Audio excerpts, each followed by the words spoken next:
केंद्रीय मंत्री ਅਤੇ पंजाब बीजेपी इलैक्शन कमेटी के इंचार्ज जिहड़े ने अज गजेंद्र सिंह शेखावत अज अमृतसर पहुंचे ने। उत्थे बीजेपी दफ्तर विच वर्करां नाल गलबात भी की गई है ते इस तो बाद पत्रकारां नाल भी गलबात की है इन्होंने। तो आओ सुनते हैं जानते हैं भी किहड़ी गलबात इन्होंने पत्रकार वार्ता के दौरान की है। भारतीय जनता पार्टी के अन्य दायित्ववान कार्यकर्ता बंधुओं और पत्रकार वार्ता में आए हुए सारे प्रिंट मीडिया, इलेक्ट्रॉनिक मीडिया और वेब मीडिया के सारे पत्रकार बंधुओं,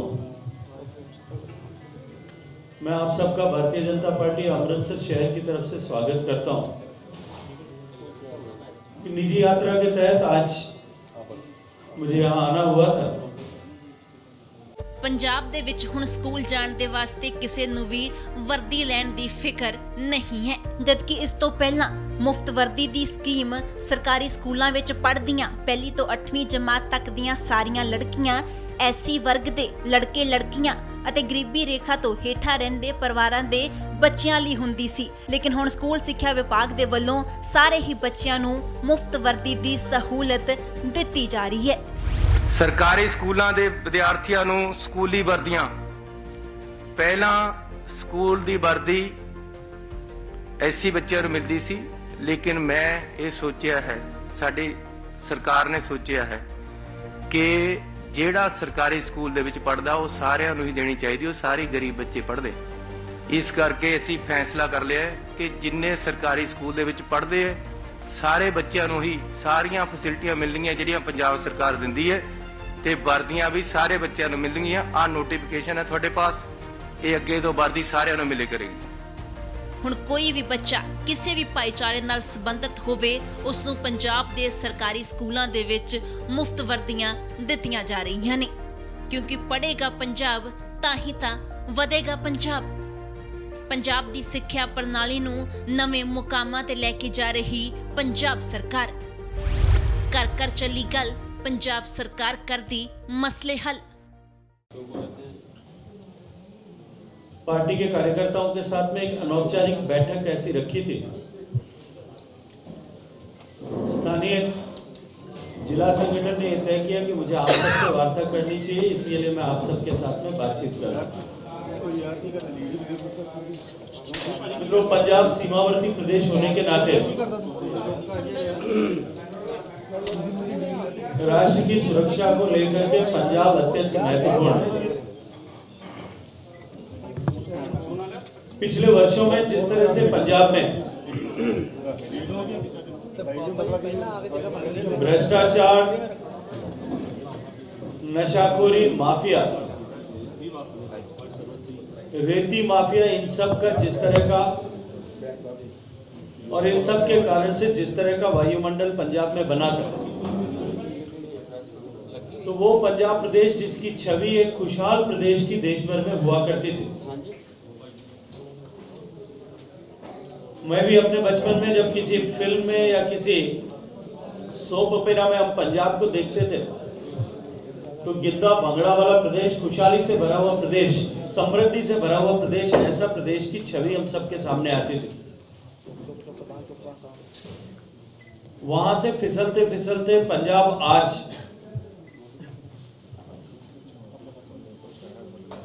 जैसा मैंने कहा कि नशे की गिरफ्त वाला, जुर्म की गिरफ्त वाला और उससे भी आगे बढ़कर के माफिया की गिरफ्त वाला प्रदेश बना है। आप सब मित्रों को जिस बात की जानकारी है कि आज भी पंजाब में लुधियाना में एक बम ब्लास्ट हुआ है जिसमें अनेक लोग घायल हुए। मैं उन सब घायल लोगों के शीघ्र स्वास्थ्य लाभ की कामना करते हुए पंजाब के सरकार से, पुलिस और प्रशासन से इस बात का आग्रह करना चाहता हूं कि पंजाब को वापस से जिस तरह से आतंकवाद के पुराने दौर में धकेलने का प्रयास हो रहा है, इन षड्यंत्रों का तुरंत पर्दाफाश किया जाना चाहिए। पंजाब के जो सोशल हार्मनी का फैब्रिक है, सामाजिक ताना बाना, उसको डिस्टर्ब करने के लिए जिस तरह की घटनाएं हो रही हैं, पिछले दिनों गुरुद्वारे में जिस तरह की सटलेज की घटनाएं हुई, उनके भी तह तक जाने की आवश्यकता है। पिछले वर्षों में यदि हम उठा करके देखें, 5 साल पहले भी विधानसभा के चुनाव से पहले इस तरह के प्रयास हुए थे और एक पॉलिटिकल पार्टी विशेष के संबंध भी, उनके जनप्रतिनिधियों के भी, उनके चुने जो है उनके चुनाव में खड़े होने वाले प्रतिनिधियों के भी सूत्र उन सब घटनाओं से जुड़े थे। निश्चित ही पंजाब के प्रशासन को इस बात की जांच करनी चाहिए कि क्या इस बार फिर किसी राजनीतिक हित के नेता राजनीतिक लाभ प्राप्त करने की, चुनाव में लाभ प्राप्त करने की कामना से इस तरह से सोशल हार्मनी के फैब्रिक को कमजोर करने का प्रयास तो नहीं किया जाए।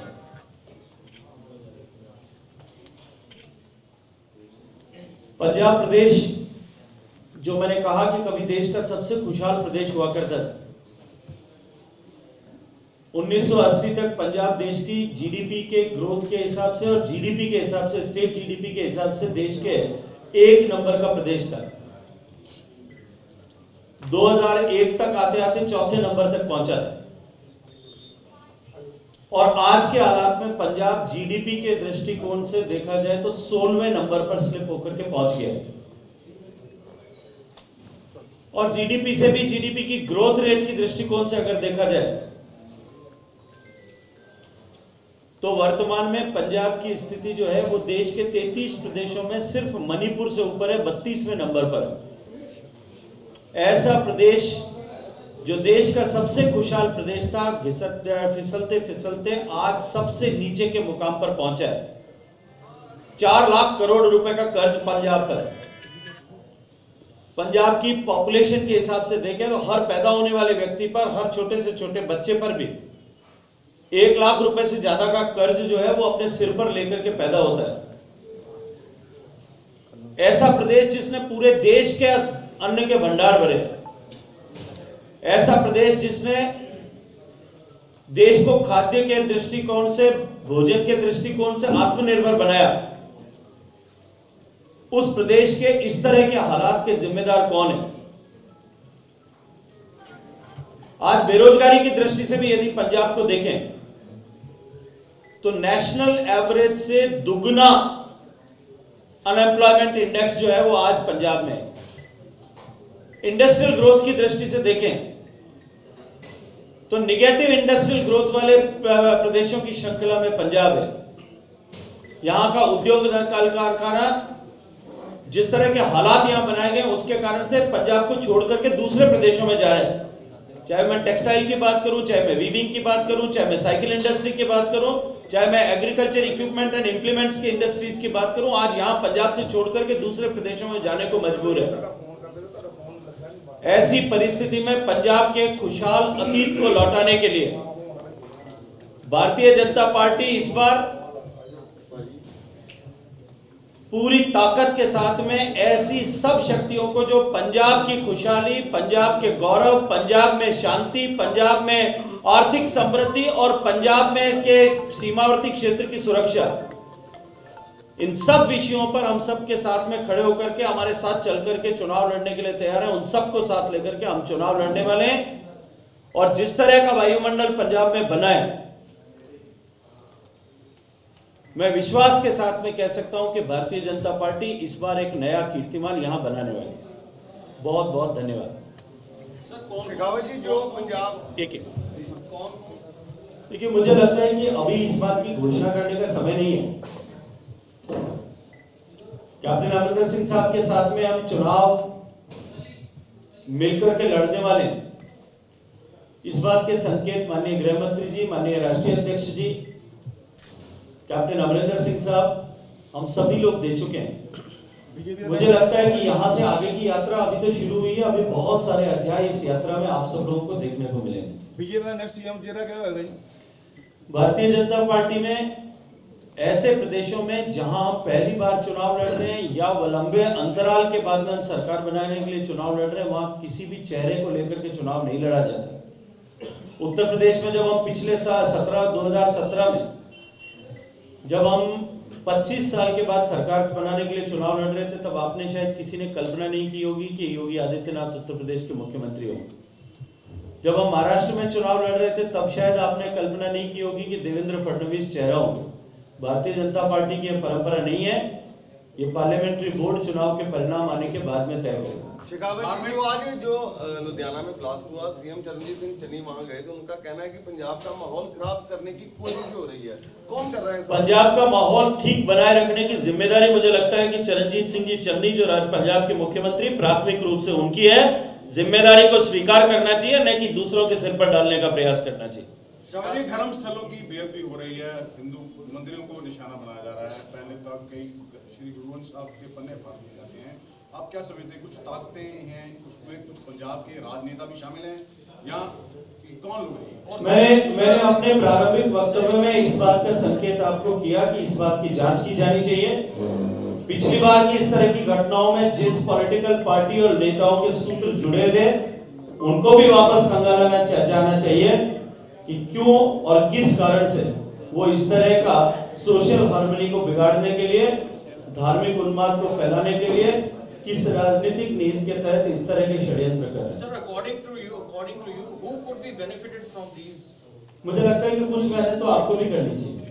हम तो कर रहे हैं, लेकिन आपको लगता है कि पिछले रिकॉर्ड उठा करके देख लीजिए, आपके सामने सब कुछ स्पष्ट हो जाएगा। शेखावत जी, जो पंजाब में एक नया मुद्दा है, नशे के मुद्दे में जो अकाली दल के नेता विक्रम मजीठिया पर आरोप लगे हैं, तो उसके बाद जैसे लग रहा है कि अभी भी इनके ऊपर मिक्सिंग के आरोप लग रहे हैं आम आदमी पार्टी के द्वारा कि रस्मी कार्रवाई की है, पूर्ण तौर पर कोई कार्रवाई नहीं की, छोटी एफआईआर। आप क्या कहना चाहते हैं? देखिए, मुझे लगता है कि अब क्योंकि केस दर्ज हो चुका है, पुलिस जांच कर रही है।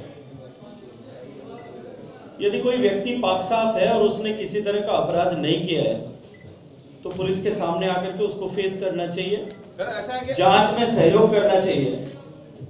और यदि जांच से कोई व्यक्ति भागता है तो कानून को अपना काम पूरी ताकत के साथ में करना चाहिए। पंजाब के युवकों को नशे की गिरफ्त से बाहर निकालना, और जैसे मैंने कहा कि एक समृद्धि वाले पंजाब की छवि होती थी और दूसरे आजकल नशे से ग्रस्त पंजाब की छवि होती है, इसको निकालने के लिए भारतीय जनता पार्टी कृत संकल्प है। नशा मुक्त पंजाब करके रोजगार युक्त पंजाब बनाएंगे, समृद्ध पंजाब बनाएंगे, खुशहाल पंजाब बनाएंगे, भाईचारे का पंजाब बनाएंगे। इस संकल्प के साथ में भारतीय जनता पार्टी चुनाव के मैदान में। सर, ये आरोप लग रहे हैं कि ईडी का भय दिखाकर कुछ कांग्रेसी नेताओं को भाजपा अपनी तरफ शामिल करे। हाँ, मुझे लगता है अभी मैंने पिछले प्रश्न का उत्तर दिया कि जिसने कोई अपराध नहीं किया उसको कोई भय होना नहीं चाहिए।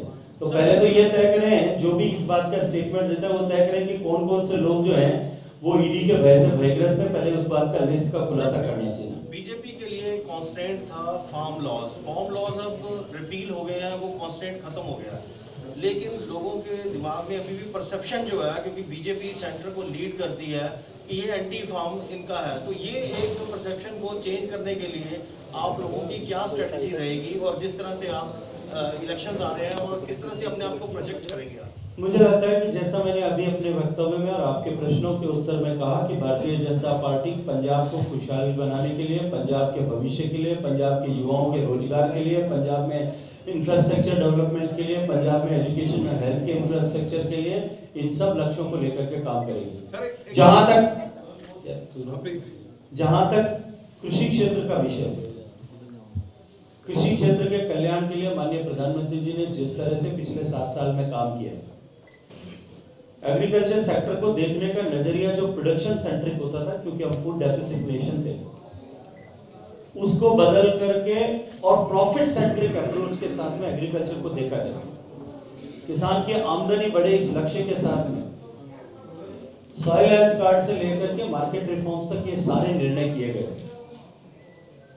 और जितने निर्णय अब तक किए गए उनका सकारात्मक प्रभाव देश के कृषि क्षेत्र में निश्चित रूप से दिखाई देता है।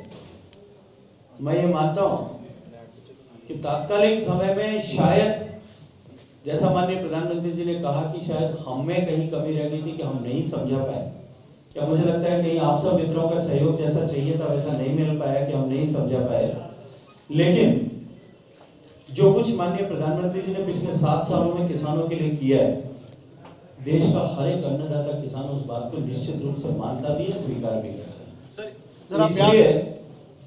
इसलिए ये कल्पना करना कि देश का किसान या प्रदेश का किसान भारतीय जनता पार्टी के साथ में होगा, मुझे लगता है कि अब ये निर्मूल और निराधार हो गया। सर मेरा मतलब कहने का ये था कि बड़ा हैवी प्राइस पे करना पड़ा, 1 साल का आंदोलन चला, 700 डेथ्स हो गई हैं, लेकिन वो जो माइंड सेट जो है वो मेरा प्रश्न अभी भी चलिए हम और समझाने का प्रयास करेंगे। किस तरह से करेंगे सर? वो सब मुझे लगता है कि मीडिया में डिक्लेयर करने का कहा जा रहा है कि जैसे चुनाव नजदीक आते हैं तो लोग धार्मिक स्थान का जरा रुख कर लेते हैं। जैसे अभी चरणजीत सिंह चन्नी भी मुलाकात करके आए ब्यास के मुखी से, तो आप भी आज मुलाकात करके आए। मैंने तो कहा मेरा व्यक्तिगत दौरा था, पार्टी से प्रेरित नहीं था, पार्टी से लेने देना भी नहीं था। और ऐसा नहीं है कि मैं पहली बार गया हूँ, मेरे पिताजी और मेरा परिवार जो है इस डेरे के साथ में बहुत सालों से संबंध है। इसलिए ये कि हर एक विषय को राजनीति के साथ या चुनाव के साथ जोड़ना, मुझे लगता है कि ये हम सब मित्रों की परंपरा बन गई है। चलिए धन्यवाद। किसानों से मिले कैसा रिस्पॉन्स है सर? किसानों से मिले कैसा रिस्पॉन्स है? कहा जा रहा है कि आज किसानों से मिले पंजाब को खुश करने के लिए चंडीगढ़ पंजाब को सौंप सकती है। आज किसानों से, आज किसान दिवस है, आज स्वर्गीय देश के प्रधानमंत्री स्वर्गीय चौधरी चरण सिंह जी की का दिन है। मैं भी रास्ते में पिंड में रुक करके किसानों के साथ में मिल करके आया, उनके साथ में बैठ करके गन्ना खेत में से काट करके गन्ने का रस निकाल करके वो गुड़ बना रहे थे, उस प्रक्रिया को भी उनके साथ में देख करके आया। और लगभग आधा पौन घंटा में किसानों के साथ में बैठा, वार्ता की, चर्चा की। इतना उत्साह किसान को, जो डायरेक्ट बेनिफिट ऑफ ट्रांसफर जो है एमएसपी पे प्रोक्योरमेंट का किसान को मिला है, उसको लेकर के, और जिस तरह से पिछले 7 साल में माननीय मोदी जी की सरकार बनने के बाद में एमएसपी बढ़ी है और कंटिन्यूअस बढ़ी है, उसको लेकर के किसान सम्मान निधि का पैसा जो हर किसान के खाते में जाता है, उसको लेकर के किसानों में एक बहुत अच्छा भाव देश की सरकार और माननीय प्रधानमंत्री जी के लिए है। मुझे लगता है कि ये जिस तरह की व्यवस्थाएं बनाने की कोशिश की गई है, जिस तरह का माहौल बनाने की कोशिश की गई है, अब वो निश्चित रूप से कहीं ना कहीं असफल होगा। तो ये सन केंद्रीय मंत्री गजेंद्र सिंह शेखावत जिन्होंने पत्रकारों नाल गलबात की है, और उन्होंने आख्या भी पंजाब जिहड़ा कि किसी टाइम से खुशहाल सीगा, अज GDP के दृष्टिकोण से 16वें नंबर तक जा पहुंचा है। और जिन्नी भी सियासी पार्टियां ने जिन्होंने पंजाब ते सत्ता ते काबज रही ने, ये सिर्फ उन्हां करके ही है। और इस बार बीजेपी पूरे मन नाल जिहड़ा भी पंजाब की बेहतरी लिए काम करेगा, उन्हां नाल मिल के इलैक्शन लड़न जा रही है। कैमरा पर्सन मुकेश बावना, सिकंदर पसरीचा, दैनिक सवेरा TV, अमृतसर। अलीशा बेगम एक औरत का दुख एक औरत ही समझ सकती है। रूहानी ते काली शक्तियां दी मालकन, दुनिया का सब तो चमत्कारी इल्म मेरे कोल है, मेरे कीते नूं कोई कट नहीं सकता। काला इल्म करना ते तोड़ना हर एक दे बस दी गल नहीं। परेशानी जिवें लव मैरिज, पति पत्नी च झगड़ा, सौतन दुश्मन तो छुटकारा, तलाक केस, बुरे सपने, विदेश यात्रा, बुरी संगत या नशा छुड़ाना, बीमारी च दवा ना लगना। वशीकरण एक सच्चाई है, वशीकरण करवाओ, मन चाह प्यार पाओ। की तुहाडी किस्मत च लॉटरी दा योग है या नहीं? सच्चाई जानो। लॉटरी नंबर पाओ, भावें 649 होवे या लोटो मैक्स। 11 घंटे च करवाओ हर परेशानी दा हल घर बैठे। अष्टाम पेपर ते लिख के लवो काम दी गारंटी। जा कहने तो बाहर तुरंत संपर्क करो, तुहाडी हर गल गुप्त रखी जाएगी। अलीशा बेगम। वर्ल्ड फेमस बाबा सलीम खान 21 बार गोल्ड मेडलिस्ट। सारियां थावां तो निराश ते मायूस होने वाले एक बार फोन जरूर करो, जिवें चाहोगे उवें होएगा। It's my promise, immediately result, open challenge. इल्मा दे माहिर A to Z समस्यावां दा फोन ते घर बैठे करवाओ हल। वशीकरण ते मुठ करनी, लव मैरिज, सौतन ते दुश्मन तो छुटकारा, पक्का काम पक्का हल, 101% गारंटी। अष्टाम पेपर समेत सब तो पहला काम करन दा वादा। नौकरी, प्रमोशन, कारोबार च परेशानी, घर च झगड़ा, कोर्ट केस, तलाक, प्रॉपर्टी झगड़ा, पति पत्नी च अनबन, जादू टोना, मनमोहनी वशीकरण करवाओ जा तोड़वाओ, रुस्से नूं मनाउणा। हुणे कॉल करो बाबा सलीम खान 98 199 37 467।